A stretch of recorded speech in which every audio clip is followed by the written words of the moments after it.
E nós vamos conversar com o professor da Faculdade de Direito da Universidade Federal Fluminense, integrante da Associação Brasileira de Juristas pela Democracia, ABJD, Rogério Dutra dos Santos. Bom dia, Rogério.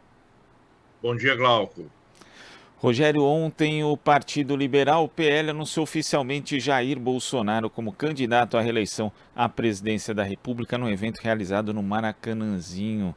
E ali nós tivemos, para variar, ataques ao Supremo Tribunal Federal, também algumas ameaças pouco veladas, chamamentos, inclusive, em defesa da liberdade para o povo ir para as ruas no 7 de setembro.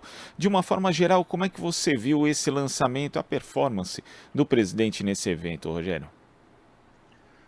Glauco, o que chama mais atenção nesse evento é o fato de que pela primeira vez, ou uma das primeiras vezes, é que o Bolsonaro ele está reagindo a um movimento político de grande envergadura feito pela campanha do presidente Lula.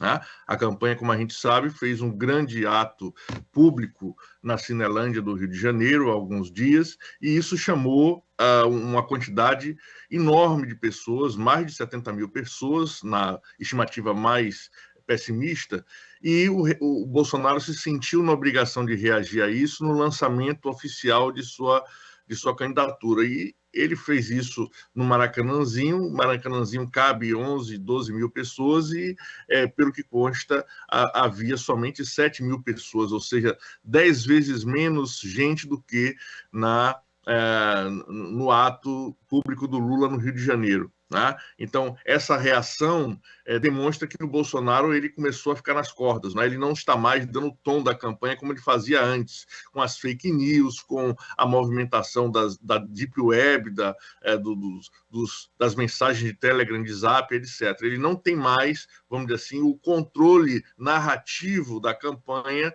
porque a estratégia que foi vitoriosa até agora foi esse chamamento do povo às ruas, funcionou, está funcionando.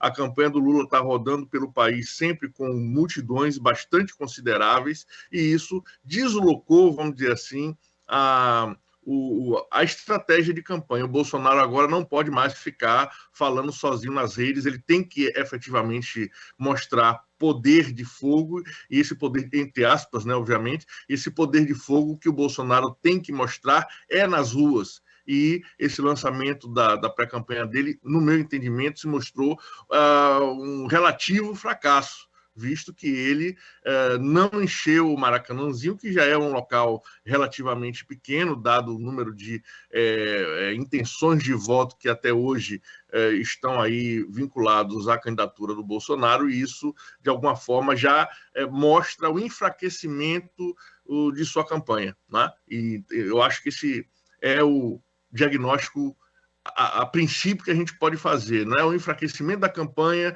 e não mais uma atitude ativa de controlar a narrativa, de propor a narrativa. O Bolsonaro agora passou a reagir à narrativa de que a democracia se faz nas ruas, e, nesse sentido, a campanha de Lula está sendo vitoriosa no momento. E também indo por esse tipo de narrativa mesmo, né? A gente tem aí uma certa dificuldade em ver como que Bolsonaro vai conseguir, justamente por conta dessa falta de adesão do público ontem, Rogério, como ele vai conseguir cumprir a expectativa em relação ao 7 de setembro, né? Porque é uma aposta também retórica dele, em todo o discurso ele vem citando isso, falando ainda, né? Porque nós temos aí uma data redonda, é o bicentenário da independência. Só que no ano passado houve ali bastante gente, é verdade, em algumas capitais, com uma estrutura muito grande, né, com financiamento, inclusive apoio de setores do agronegócio, depois isso foi revelado, só que agora a gente já vê, inclusive, que o agronegócio está rachado também em relação ao apoio a Jair Bolsonaro. Nesse sentido, Rogério, essa aposta no 7 de setembro fica maior ainda para a campanha de Bolsonaro?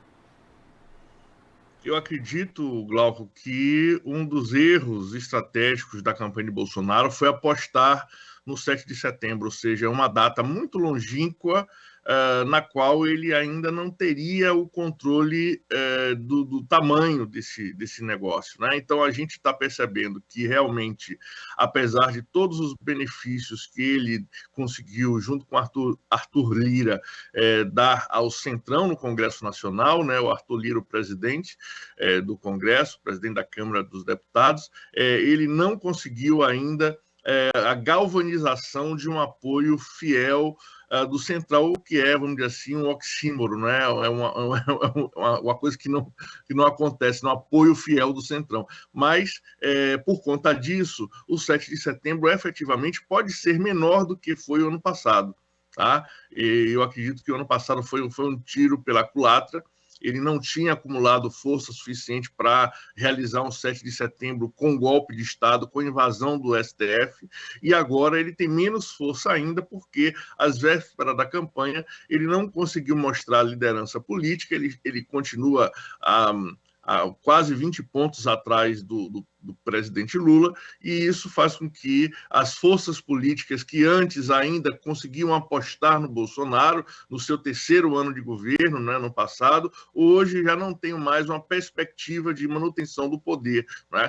Essas forças políticas, elas estão vendo aí o derretimento da campanha do Bolsonaro, a afirmação da campanha do Luiz Inácio Lula da Silva, e isso faz com que o 7 de setembro Bolsonaro provavelmente possa ser um tiro no pé, né? E, no máximo, uma quartelada organizada, mas aí por forças minoritárias, né? por grupos financiados, e não por um movimento popular espontâneo que tome a Praça dos Três Poderes. Eu não acredito que isso vai acontecer, e, portanto, aí, esse é mais um tijolo, né, no caminho do descrédito e do processo de criminalização do próprio Bolsonaro, né? O Bolsonaro que tem estimulado reiteradamente esses ataques às instituições, ataques esses que são inconstitucionais, são ilegais, e isso aponta aí para um movimento natural de punição do Bolsonaro, apesar da falta de iniciativa, da leniência criminosa do Procurador-Geral da República, que tem se negado a iniciar os processos contra o presidente, que foram, muitas vezes, ali já chancelados por investigações do próprio STF. Então, esse é um problema que a gente vai ter que resolver também no processo político a seguir. Agora, existe uma preocupação, né, que é pública, da campanha de Jair Bolsonaro também em relação ao eleitorado feminino, né, onde a candidatura dele tem uma adesão muito baixa.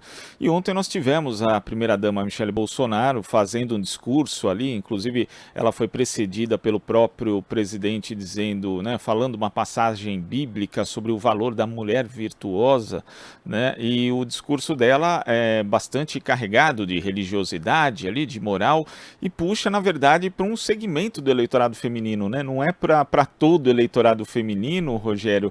Só que, assim, isso você acha que tem alguma efetividade, já que, inclusive, a gente acompanhou há pouco aqui uma reportagem do Igor Carvalho com locução da Nara Lacerda, do Brasil de Fato, mostrando que o PL não tem uma candidata mulher sequer aos governos estaduais. Então, isso, ele tenta falar com o segmento feminino, só que é só com uma parte, já que é aquele que, na verdade, entende que a mulher deve mesmo ficar alijada da política, ou deve ser uma espécie de auxiliar do homem, Rogério?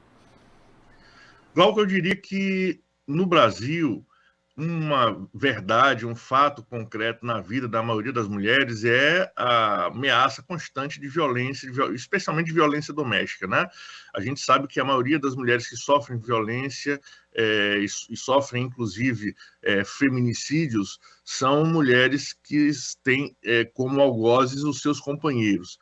E o Bolsonaro, nesses últimos 4 anos, pelas várias falas que ele realizou, ele se mostrou como um sujeito extremamente violento, inclusive em relação às mulheres, especialmente em relação às mulheres, né? As falas que diminuem as mulheres, que subalternizam as mulheres, que entendem que as mulheres devem ser subordinadas, inclusive, através da violência, né? Essas falas, elas calam fundo mesmo, se não forem racionalizadas, nas mulheres do país que estão em situação de fragilidade, né? Então, o Bolsonaro hoje ele não representa um discurso, ele não representa uma postura que seja, vamos dizer assim, benquista pelas mulheres. Isso se comprova nas pesquisas eleitorais, em em todas as faixas de renda e faixas etárias, o Bolsonaro tem perdido assintosamente o apoio das mulheres, né? Um apoio que anteriormente já foi significativo,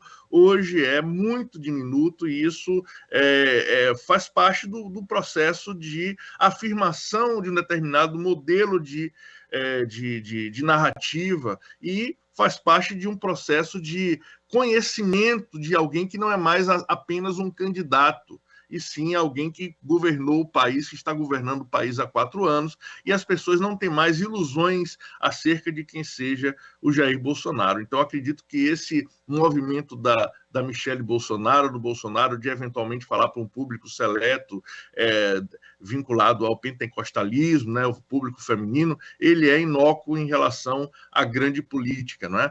A gente tem aí uma cisão entre discurso e realidade, né? Como você disse aí, o partido do Bolsonaro não tem mulheres representantes e se colocando como candidatas em vários estados do país, e isso demonstra claramente a falta de cuidado, né, o desinteresse, né, do Bolsonaro em relação a participação das mulheres na vida pública, que é uma coisa que nós precisamos que aconteça. Existe legislação, inclusive o próprio partido do presidente não consegue alcançar os vetores mínimos que a legislação existe em termos de participação feminina nas candidaturas, né? Então, eu acho que a prática, o exemplo do Bolsonaro é o que demonstra efetivamente a sua desqualificação entre o público feminino.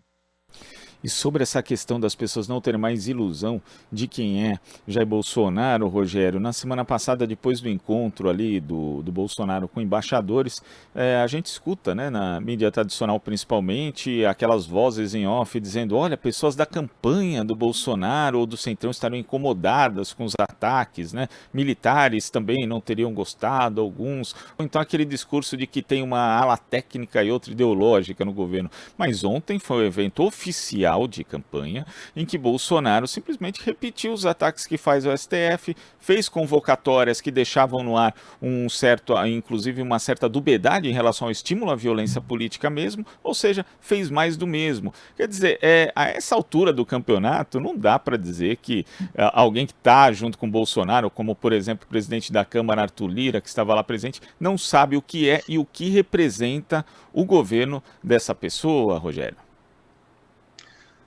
Com certeza, Glauco. A gente tem observado, desde que o Bolsonaro apareceu na vida pública, um insistente discurso de ódio, um discurso de discriminação.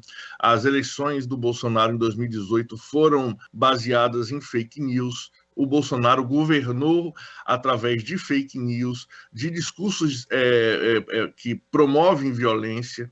Então, a capacidade política da existência do Bolsonaro, o fato dele continuar presidente da República até hoje, não ter sofrido impeachment, diz muito mais sobre a leniência dele com os movimentos de privatização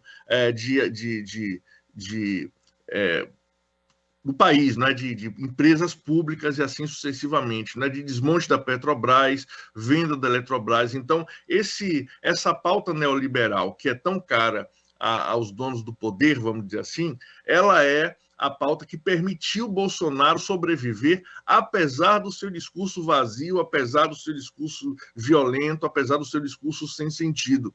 Então, não existe, vamos dizer assim, uma separação entre a postura ideológica, não é, do Bolsonaro, que é uma postura de descrédito de qualquer institucionalidade possível, uma postura que não quer saber da estruturação de uma ordem social em que se possa conviver com a pluralidade, e esse discurso ele se casa perfeitamente com o discurso técnico, abre aspas, do desmonte do Estado brasileiro, né? Obviamente que esse discurso também é ideológico. Então, não existe distinção entre discurso técnico e discurso ideológico no governo Bolsonaro. É tudo ideologia, uma ideologia de desmonte. É por isso que o Bolsonaro permanece como um ativo importante para os setores específicos da economia que querem se locupletar desse processo de desmonte do país. Mas isso, obviamente, tem um teto, tem um limite. O Bolsonaro chegou nesse limite. Me parece que agora a gente está no momento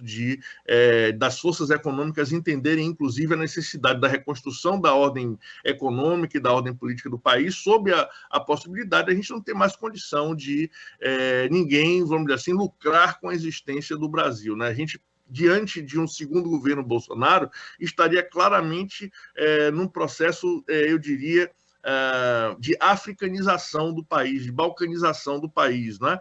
De divisão, de violência, de desmonte de qualquer tipo de condição de governo de fato. E isso eu acredito que as pessoas já têm percebido que não é o caminho, não é o futuro do Brasil, e por isso o Bolsonaro está sendo até agora rejeitado nas prévias eleitorais, aí, nas pesquisas eleitorais para 2022. Eu acredito que isso se confirme, e se o Bolsonaro resolver dobrar a aposta e efetivamente chancelar um processo golpista no 7 de setembro, tanto mais ele vai se isolar junto a maioria do eleitorado, vai ficar acantonado ali no radicalismo de extrema-direita que ainda o apoia. Rogério, a gente já está chegando ao final da entrevista, mas queria que você falasse primeiro a respeito, né, dessa questão da pré-venda do seu livro aqui, Agonia e Vertigem, o sequestro da democracia no Brasil, pela Cotter Editorial. Queria que você desse uma rápida pincelada aqui para a gente e depois vamos marcar aqui uma nova entrevista para você falar sobre o livro mais profundamente também. Pois é, Glauco, eu acabei de receber o link aí da editora agora de manhã, eu fiz questão de passar para vocês, então a gente está começando a trabalhar esse livro agora. É um livro que eu venho escrevendo desde 2014, a partir de crônicas e textos que publiquei em vários blogs da blogosfera progressista, analisando o andamento político do país, seja no que diz respeito às questões políticas propriamente ditas, seja no que diz respeito a questões que envolveram a participação política de setores do judiciário no golpe de 2016 e desde então até hoje. Então, é um livro que é dividido em duas partes. Numa parte eu falo das questões políticas a partir do xingamento feito a presidente Dilma no Itaquerão em 2014, durante a inauguração da Copa do Mundo, até agora as vésperas das eleições de 2022. E na segunda parte do livro eu faço uma trajetória aí do desmonte da política a partir da judicialização, a partir da criminalização da política, em especial do Partido dos Trabalhadores, especialmente com a Operação Lava Jato. Então, desde 2014 também eu monitoro a Operação Lava Jato, tenho escrito de forma sistemática, denunciado a operação. Em 2016 eu escrevi um texto que está nesse livro aí, assinado por alguns outros professores comigo, informando, dizendo quem quer prender o Lula em 2016. Né? Então, a gente já antecipava que esse era um movimento da Lava Jato, que se concretizou 2 anos depois, e esse livro, de alguma forma, faz um retrato do país de 2014 até agora. Né? O meu último texto do livro foi escrito há algumas semanas, então é um livro que está bem fresco, com análise bem interessante, no meu entendimento, sobre a realidade brasileira dos últimos anos. Né? E, obviamente, eu não me furto a fazer algumas análises políticas mais profundas, obviamente com um discurso palatável para quem não é da área, mas né, a ideia do livro é que ele seja um livro de grande alcance, mas eu não me furto de trabalhar com conceitos como fascismo, estado de exceção e assim sucessivamente. Então, quem tiver interesse em compreender melhor esses fenômenos, eu trato deles de forma bastante consistente no texto também. Né? Não falo só de política, falo também dessas questões políticas estruturantes, né? E falo também de questões de natureza jurídica no que diz respeito ali às violações de direito realizadas pela Operação Lava Jato. Então fica aí a dica, Agonia e Vertigem, o sequestro da democracia no Brasil, do Rogério Dutra, e só conferir lá no site da Cotter Editorial, é kotter.com.br. Rogério, muito obrigado pela sua participação aqui no Jornal Brasil Atual. Até a próxima. Até, Glauco. Sigo aqui à disposição. Um abraço para vocês aí. Abraço. Conversamos aqui com o professor da Faculdade de Direito da Universidade Federal Fluminense, integrante da Associação Brasileira de Juristas pela Democracia, BJD, Rogério Dutra dos Santos. Aqui você ouve as notícias que os outros não dão. Jornal Brasil Atual.